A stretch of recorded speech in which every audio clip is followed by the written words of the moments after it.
portion of this video was sponsored by Encase. Stick around to find out more. Dynamic Island, this cool little thing on our iPhones. This thing actually has some impressive hidden features that I bet a lot of users don't know about. So this new device, when used properly, can actually allow you to multitask extremely efficient than ever before. And so in today's video, I'm gonna go ahead and show you all the cool hidden features and some cool tips and tricks you could do with this Dynamic Island on your iPhone 14 Pros. Let's get started. Now, if you've been using the Dynamic Island on your device for quite some time now, you may have noticed that it actually will update on based on the app that you're using. So if you're actually listening to music, if you actually go ahead and close it, it shows the album artwork as well as the audio waves. It does similar things on some music streaming or video streaming platforms like HBO and Netflix as a fine example. When you see it like this, you can actually long press and you have quick access to the media controls without launching the native app. And in addition to that, you can also scheme through it here. And if you like to use AirPlay, you have freedom to select it right here or another way to listen through to the audio. And then if you actually pull down Control Center and you actually start like let's say a timer and you actually minimize it, not only will it show the music, but you also have a quick access to quickly tap on the stopwatch to go back to the timer app. So you can actually multitask this way, and then of course you can also long press as well to switch between this view of the dynamic view if you don't want to launch the entire app entirely. You have that capability, so you can just long press on both sides. If you like to have quick access to your media control, you can long press on the media, or the stopwatch, just long press, and it just switches vice versa.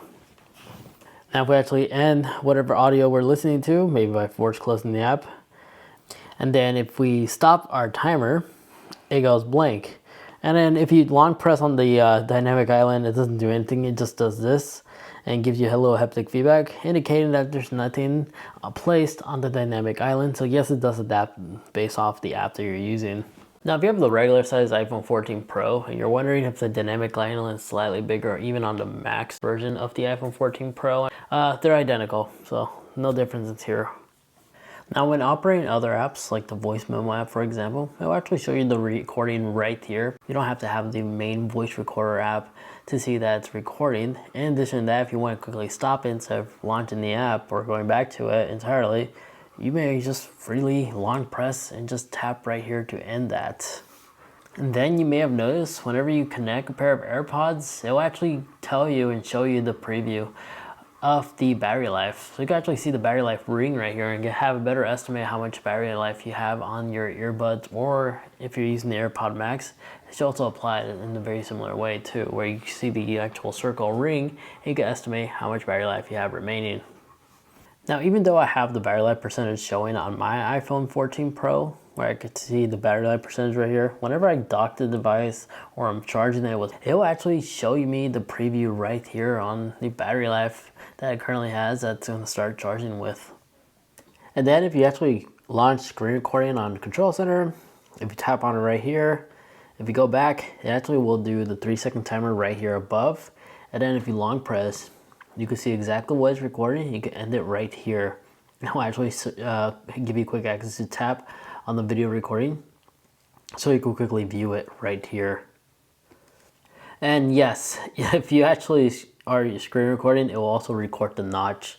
Well, not the notch, Dynamic Island, I'm sorry. It actually records it in the screen recording, which is quite nice for tutorial guides and such. Now, I was unable to find any settings where you can actually disable the notch recording capability. If you long press, it doesn't have that. You can start recording from here, but you only have the capability to turn on the mic and such and exclude apps. And if you don't know how to set the recording, you just got to go into your settings, go in Control Center, and then just go ahead and hit the plus icon right here for screen recording. You could readjust it to your own personal preference right here. But once you do that, it should be located right there. But before we go ahead and resume, let's talk about our sponsor, and that is Encase. They produce these amazing cases for the iPhone 14 as well as other iPhones as well.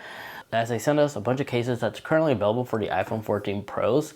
The case I'm personally using on my 14, since I got the deep black, this is like the best one that I found that's able to match with the deep black theme that's going on with this iPhone, as everything just blends in really well. It's nice and soft and MagSafe supported, but they have additional cases for the rugged user, the most shock resistant protection possible. You have some unique cases also available, like this wallet one. And if you don't like the main fixed wallet attachment, you can also settle with their compatible MagSafe wallet holder, which actually can act as a little kickstand for your device. And what separates their cases from other manufacturers and other competitors is that they actually throw in a tempered glass screen protector out of the box with the purchase of your case. So you don't have to buy the two things separately, but this is their lineup, and they basically have a case for basically everybody's needs. And then of course, when you receive an incoming call, instead of having the other card, this is the new card available for the 14 Pros.